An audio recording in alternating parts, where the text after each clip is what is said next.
आपको पता ही होगा कि जब कम्युनिस्ट नेता एक दूसरे से मिलते हैं तो क्या कहते हैं, एक दूसरे को कॉमरेड कहते हैं।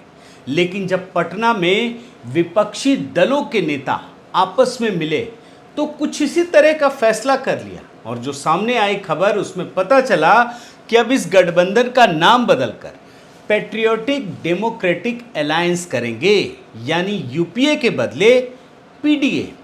यानी इसका मतलब ये भी हो गया कि अब ये नेता एक दूसरे को पैट्रियोटिक कहा करेंगे। अब जब इतना बड़ा फैसला हो गया है तो मुझे लगा क्यों ना इनके पैट्रियोटिज्म को याद किया जाए। तो एक एक करके आपको दिखाता हूँ, कुछ रिसर्च आपके लिए लेकर आया हूँ दोस्तों। राहुल गांधी से शुरुआत करते हैं। राहुल गांधी का जो पैट्रियोटिज्म है सेना को लेकर, आपको पता है ना, वो खून की दलाली वाली बात याद है कि नहीं? जरा देखिए ना। जो हमारे जवान हैं जिन्होंने अपना खून दिया है, उनके खून के पीछे आप छुपे हुए हो, उनकी आप दलाली कर रहे हो। और पैट्रियोटिक मणिशंकर अय्यर ने पाकिस्तान जाकर जो पैट्रियोटिज्म दिखाया वो तो अद्भुत है। उन्होंने तो खुलकर कहा कि पाकिस्तान में उन्हें प्यार मिलता है और हिंदुस्तान में दुश्मनी मिलती है। जरा खुद सुनिए। जो प्यार यहाँ मुझे पाकिस्तान में मिलता है उससे ज्यादा दुश्मनी मुझे हिंदुस्तान में मिलता है। और एक पैट्रियोटिक हैं संजय निरुपम। आप भूल तो नहीं गए सर्जिकल स्ट्राइक पर किस तरीके से सवाल उठाया था? सुन लीजिए। जो भी सर्जिकल स्ट्राइक का दावा सरकार कर रही है वो सही है या गलत है मुझे नहीं, मेरे हिसाब से तो फेक लग रहा है। इनके एक बड़े वाले पैट्रियोटिक हैं नवजोत सिंह सिद्धू। उनको तो दक्षिण भारत से ज्यादा पाकिस्तान अच्छा लगता है। आप खुद सुनिए ना। Well, if I go to Tamil Nadu, I don't understand the language. There's just one or two words that I can, vadakkam or, one or two. Not that I don't like that food. I still can take idlis but not for a long time. That culture is totally different. But if I go to Pakistan, the language is the same. इनके एक patriotic हैं कमलनाथ जी। उन्होंने तो corona को Indian virus तक बता दिया। आप खुद सुनिए। ये कहते थे कि ये कोरोना चीन का है, चीन की लेबोरेटरी में बना, इस शहर से आया, उस शहर से आया। हम आज कहां पहुंचे हैं? आज विश्व में इंडियन कोरोना बन गया, भारतीय कोरोना। इनके एक पैट्रियोटिक हैं दिग्विजय सिंह। वो तो सबसे ऊपर है। उनको आतंकवाद और इंडियन आर्मी में कोई फर्क ही नजर नहीं आता, एक जैसा नजर आता है। आप सुन लीजिए। से आतंकवाद उनको मारता है, उधर से यहाँ पे फोर्सेस हमारे को मारती है। देख रहे हैं ना, भारतीय सेना कश्मीरियों को मारती है, ये कह रहे हैं।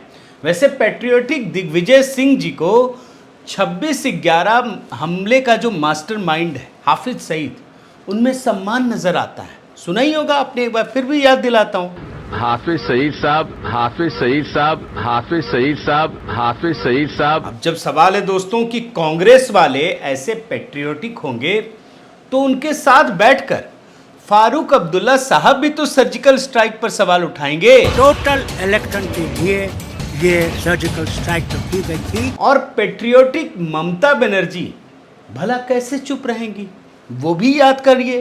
विपक्ष होने के नाते हम ये जानना चाहते हैं कि हमला कहाँ हुआ, कितने लोग मारे गए। और केजरीवाल के जो पैट्रियोटिज्म है दोस्तों, उस पर तो मैं 1 घंटे का वीडियो ही बना सकता हूँ, लेकिन फिर भी कुछ उदाहरण दिखाना जरूरी है। 26 जनवरी के खिलाफ बोल चुके हैं ये जनाब, सुन लीजिए। 26 जनवरी कुछ वीआईपी राजपथ पे बैठ के अपने एंटरटेनमेंट के लिए कुछ झांकियां देखें, इसको मैं 26 जनवरी नहीं मानता। फिर सर्जिकल स्ट्राइक पर अगर सवाल उठाया तो क्या उठाया, लेकिन सुनना तो जरूरी है, सुन लीजिए। भारत कह रहा था यहाँ पे सर्जिकल स्ट्राइक हुए हैं, यहाँ तो कुछ भी नहीं हुआ। वो दिखा रहे थे कि देखो यहाँ बच्चे खेल रहे हैं, जिंदगी नॉर्मल चल रही है, लोग अपना रह रहे हैं। यहाँ तो सर्जिकल स्ट्राइक जैसा, गोलाबारी जैसी कोई सबूत ही नहीं है। तो दोस्तों आज के वीडियो में इसी को डिकोड करूंगा। आखिर यूनाइटेड प्रोग्रेसिव जो इनका यूपीए नाम है, गठबंधन है, अलायंस है, उसका नाम बदलकर ये पैट्रियोटिज्म वाला कहाँ से ख्याल आया, क्यों आया, और इस नाम के साथ ही किस तरीके से इन्होंने एक बहुत बड़ी मुसीबत का पिटारा खोल दिया है। ये सारी कहानी, बहुत सारी चीज़ें, बयान भी आपको सुनाऊंगा और आज के वीडियो में इन्हीं को डिकोड करूंगा। साथियों नमस्कार, मैं हरिश्चंद्र बंडवाल।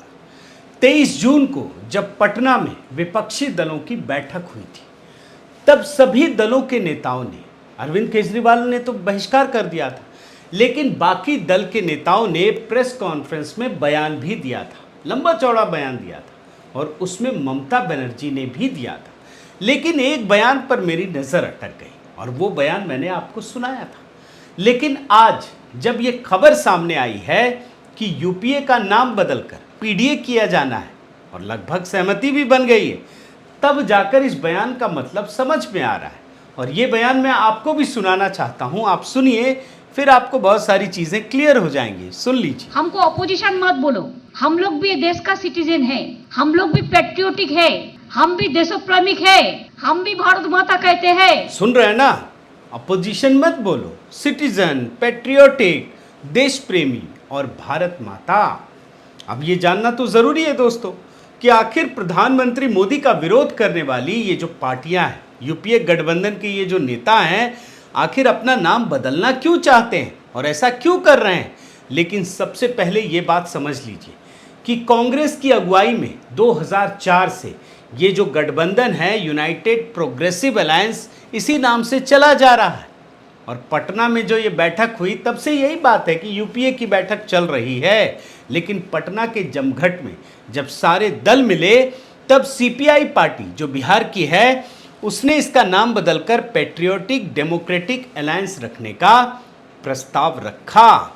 अब ये तो सोचने वाली बात है ना दोस्तों कि इस गठबंधन को यूनाइटेड से ज़्यादा पेट्रियोटिक की ज़रूरत क्यों पड़ रही है, यानी एकता से अधिक देशभक्ति पर ये जोर दे रहे हैं। लेकिन इसका मतलब आपको डिटेल में समझाऊं, पहले ये बता देता हूं कि अखिलेश यादव ने इसका मतलब क्या बताया है। पीडीए का मतलब पिछड़े, दलित और अल्पसंख्यक, पिछड़े, दलित, अल्पसंख्यक, यही पीडीए का मतलब बताया। यानी मोदी के विरोध में इन्हीं को लामबंद करने का ख्वाब देख रहे हैं। अब ये बात तो दोस्तों सही लग सकती है कि यूपीए नाम पसंद नहीं किया जा रहा, और देश के कोने कोने से ये बात उठ भी रही है। और इस पर जो बातचीत होगी, आखिरी मुहर लगेगी, वो तो शिमला में लगेगी। लेकिन यूपीए के साथ जो कांग्रेस का इतिहास है, जो कांग्रेस की गतिविधियां हैं, जो कांग्रेस ने लीड किया, वो भी मिट जाएगा अगर आप यूपीए का नाम मिटा देंगे। ये बात आप समझ लीजिए। यानी इनकी मंशा साफ है कि अपना इतिहास क्यों मिटाना चाहते हैं, क्योंकि इनको पता है कि 2004 से 2014 के बीच जो कलंकित इतिहास लिखा गया, उससे सारे दल मुक्ति चाहते हैं। याद रखिए, भ्रष्टाचार के रिकॉर्ड बनाए गए, पॉलिसी पैरालिसिस की स्थिति थी, कोई काम नहीं करना चाहता था। आज भी देश उन दिनों को भुला नहीं सका है, यही स्थिति है दोस्तों। लेकिन जानते हैं, ये सब करने के चक्कर में इनकी हालत आसमान से गिरे और खजूर पर अटके वाली हो गई है। क्यों? क्योंकि पिछले 9 साल से इन्होंने मोदी विरोध में जो काम किया है, वो इस हद तक चले गए कि मोदी विरोध में देश हित को भी ताक पर रख दिया। हर उस नीति का विरोध करने लगे जिससे ये संदेश आने लगा कि इनको यही नहीं पता मोदी विरोध और देश विरोध का अंतर क्या है। अब मैं आपको एक उदाहरण के जरिए ये चीज़ बताता हूँ।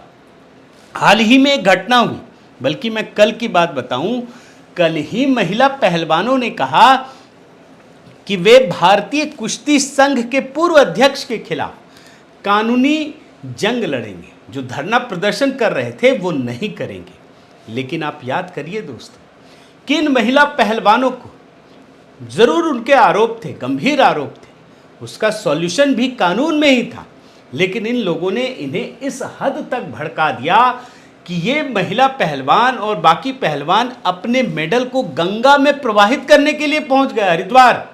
आप सोचिए, मेडल क्या किसी खिलाड़ी का होता है? मेडल खिलाड़ी का तो होता है, लेकिन वो देश का भी होता है। जब कोई खिलाड़ी बड़े मेडल जीतता है, कोई भी मेडल जीतता है, तो पूरे देश को गर्व होता है। लेकिन कांग्रेस और तमाम पार्टियों ने इन्हें इस हद तक भड़का दिया कि इन्होंने मेडल की भी लाज नहीं रखी, पहुंच गए थे बहाने के लिए। और याद रखिए दोस्तों, इस दौरान देश में पहली बार G20 के मंत्रियों की बैठक श्रीनगर में हो रही थी। देश के अन्य शहरों में भी G20 की बैठक हो रही थी। जैसे आप देखिए, पहलवानों के इन्हीं धरना प्रदर्शन के बीच वाराणसी में G20 के विदेश मंत्रियों की बैठक चल रही थी। और यही नहीं, जब पूरी दुनिया की निगाहें भारत के विशाल और आलीशान भव्य नए संसद भवन के उद्घाटन पर टिकी थी, तब पूरे विपक्ष ने न सिर्फ नए संसद भवन के उद्घाटन का बहिष्कार किया, बल्कि इन पहलवानों को उकसाकर नए संसद भवन को घेरने की साजिश रची, ताकि प्रधानमंत्री मोदी की बदनामी हो, पूरी दुनिया में प्रधानमंत्री मोदी बदनाम हो जाएं।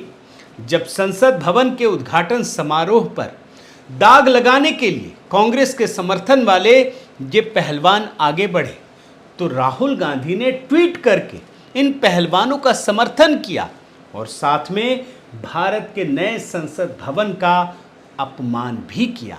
और याद रखिए दोस्तों, इन पहलवानों के विरोध प्रदर्शन को तेज करने के लिए और प्रधानमंत्री मोदी के खिलाफ माहौल बनाने के लिए कांग्रेस ने हर राज्य में रणनीति बनाई। ये चाल चली कि किस प्रकार से इस आंदोलन को बढ़ावा दिया जा सके। हरियाणा में पार्टी ने यही काम किया, आप देख लीजिए। इसके अलावा यही काम उत्तराखंड में कांग्रेस ने किया। और सिर्फ राहुल गांधी नहीं, बल्कि प्रियंका वाड्रा भी इन पहलवानों के बीच पहुंचकर प्रधानमंत्री मोदी पर हमला करने से नहीं चूकी। यानी कुल मिलाकर दोस्तों, हर प्रकार के मुद्दे में कांग्रेस ने इस तरह के आंदोलन को हवा दी। और याद रखिए, आज क्या हो रहा है, आज ये पूरा मामला कहाँ टिका है, किस तरीके से आगे बढ़ रहा है, आप ये समझ लीजिए। क्योंकि जब महिला पहलवानों ने ये फैसला किया है ना, तब इसकी पोल खुलती हुई दिख रही है। लेकिन सिर्फ महिला पहलवान का तो किस्सा मैंने आपको इसलिए बता दिया क्योंकि ये ताज़ा तरीन है, लेकिन पिछले 9 साल से यही काम हो रहा है। और याद कीजिए, जब भारत ने पाकिस्तान के खिलाफ सर्जिकल स्ट्राइक किया तो विपक्ष ने उसके सबूत मांगे। कांग्रेस नेताओं ने सर्जिकल स्ट्राइक के ही सबूत नहीं मांगे, बल्कि पुलवामा हमले को ही भारत की साजिश बता दिया। आप सोचिए, मोदी विरोध में ये कहाँ तक गिरे हैं।